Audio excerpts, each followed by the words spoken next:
శ్రీమద్భగవద్గీత ద్వితీయాధ్యాయం సాంఖ్య యోగం శ్లోకం 61 నుంచి 72 వరకు అధ్యాయం 2 ముగింపు. తాని సర్వాణి సంయమ్యయుక్త ఆసీత మత్పరః వసే హి యస్యేంద్రియాణి తస్య ప్రజ్ఞా ప్రతిష్ఠిత్. తాత్పర్యం కనుక యోగి ఆ ఇంద్రియాలనన్నింటినీ నియమించి సమాహితుడై ఆత్మస్థుడై ఉంటాడు. ఎవరికి ఇంద్రియాలు వశమవుతాయో అతని ప్రజ్ఞయే ప్రతిష్ఠితం. అతడే స్థితప్రజ్ఞుడు. ధ్యాయతో విషయాన్ పుంసః సంగస్తేషుపజాయతే సంగత్సన్నాయతే కామః కామాత్ క్రోధోభిజాయతే. తాత్పర్యం బహిరింద్రియ సంయమం గురించి చెప్పబడింది. ఇప్పుడు అంతరింద్రియ నిగ్రహం ఉపదేశించబడుతోంది. విషయాలను చింతిస్తుండటం వల్ల మనుష్యునికి వాటిపై ఆసక్తి కలుగుతోంది. ఆసక్తి నుండి కామము, కామం నుండి కోపము కలుగుతున్నాయి. క్రోధాద్భవతి సమ్మోహః సమ్మోహాత్ స్మృతివిభ్రమః స్మృతిభ్రంశాత్ బుద్ధినాశో బుద్ధినాశాత్ ప్రణశ్యతి.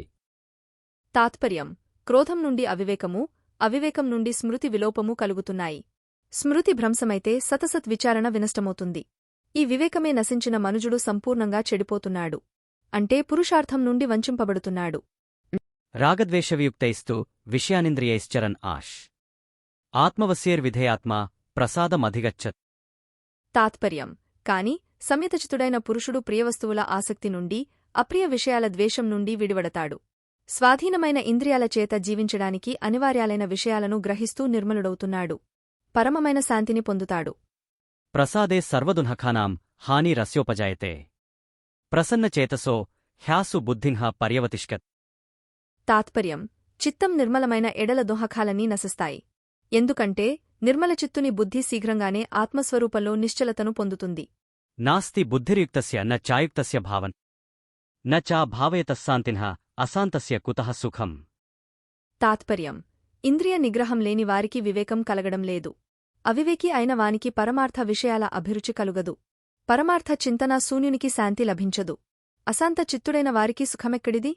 ఇంద్రియాణాం హి చరతాం యన్మనోను విధీయతే తదస్య హరతి ప్రజ్ఞాం వాయుర్నావమివాంభస్. తాత్పర్యం వాయువు నీటిపై తేలే నౌకను పెడత్రోవ పట్టేటట్లు ఆయా విషయాల వెంట పరిగెత్తే ఇంద్రియాలలో దేనిని మనస్సు అనుసరిస్తుందో నిగ్రహహీనుడైన పురుషుని వివేకాన్ని ఆ ఇంద్రియమే హరిస్తోంది. అంటే విషయాభిముఖం ఓనర్చుతోంది. తస్మాద్యస్య మహాబాహో నిగృహీతాని సర్వసః ఇంద్రియాన్ ఇంద్రియార్థేభ్య తస్య ప్రజ్ఞా ప్రతిష్ఠిత. తాత్పర్యం మహాబాహో కనుక ఎవరి ఇంద్రియాలు శబ్దాది విషయాల నుండి సర్వవిధాలా నిగ్రహింపబడుతున్నాయో అతని ప్రజ్ఞ ప్రతిష్ఠితమవుతోంది.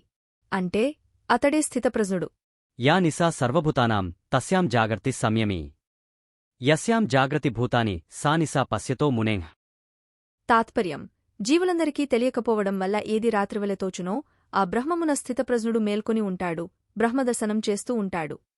ఏ అజ్ఞాన రాత్రిలో జీవులందరూ మేల్కొని ఉంటారో సంసారానుభూతిని పొందుతుంటారో అది స్థితప్రజ్ఞునికి రాత్రి. అతడు సంసారాన్ని చూడడు. మరో విధంగా ఇతరులందరూ నిద్రించే రాత్రిలో సంయమి అయినవాడు మేల్కొని ఉండి ధ్యానాదికము ఒనర్చుతాడు. అందరూ మేల్కొని ఉండే పగటియందు ముని అయినవాడు నిద్రిస్తాడు. ఆపూర్యమానమచల ప్రతిశ్చం సముద్రమాపః ప్రవిశంతి యద్వత్ తద్వత్కామా యం ప్రవిశంతి సర్వే స శాంతిమాప్నోతి న కామకాం. తాత్పర్యం పరిపూర్ణమై ఉన్న సముద్రంలో నదీ ప్రవాహాలు ప్రవేశించినా అది పొంగి చెలియలికట్టను దాటక స్థిరంగా ఉండే విధంగా ప్రారబ్ధవసాన అనివార్యాలైన విషయాలు ఎవరియందు ప్రవేశించి విలీనం అవుతున్నాయో అంటే ఎవరిని కలతపెట్టలేవో అతడే శాంతిని పొందుతున్నాడు. కాని విషయాలను కోరేవాడికి ఎన్నడూ శాంతి లభించదు. విహాయ కామాన్యః సర్వాన్ పుమాంశ్చరతి నిన్హ స్పృహ్ నిర్మమో నిరంహంకారః స శాంతిమధిగచ్చన్. తాత్పర్యం పరిపూర్ణమై ఉన్న సముద్రంలో నదీ ప్రవాహాలు ప్రవేశించినా అది పొంగి చెలియలికట్టను దాటక స్థిరంగా ఉండే విధంగా ప్రారబ్ధవసాన అనివార్యాలైన విషయాలు ఎవరియందు ప్రవేశించి విలీనం అవుతున్నాయో అంటే ఎవరిని కలతపెట్టలేవో అతడే శాంతిని పొందుతున్నాడు. కాని విషయాలను కోరేవాడికి ఎన్నడూ శాంతి లభించదు. ఏషా బ్రాహ్మీ స్థితిః పార్థ నైనాం ప్రాప్య విముహ్యతే స్థిత్వా స్యామంతకాలేపి బ్రహ్మనిర్వాణముచ్చన్. తాత్పర్యం పార్థ ఇదే బ్రాహ్మీ స్థితి. దీనిని పొందినవారెవ్వరూ కూడా మోహగ్రస్తులు కారు. మరణ సమయంలోనైనా దీనిని పొందినవాడు మోక్షాన్ని పొందుతాడు. శోకపంకనిమగ్నం యం సాంఖ్యయోగోపదేశత ఉజ్జహారార్జునం భక్తం స కృష్ణః శరణం మం. ఇతి శ్రీమద్భగవద్గీతాసు ఉపనిషత్సు బ్రహ్మవిద్యాయాం యోగశాస్త్రే శ్రీకృష్ణార్జున సంవాదే సాంఖ్యాయోగో నామః ద్వితీయోధ్యాయం.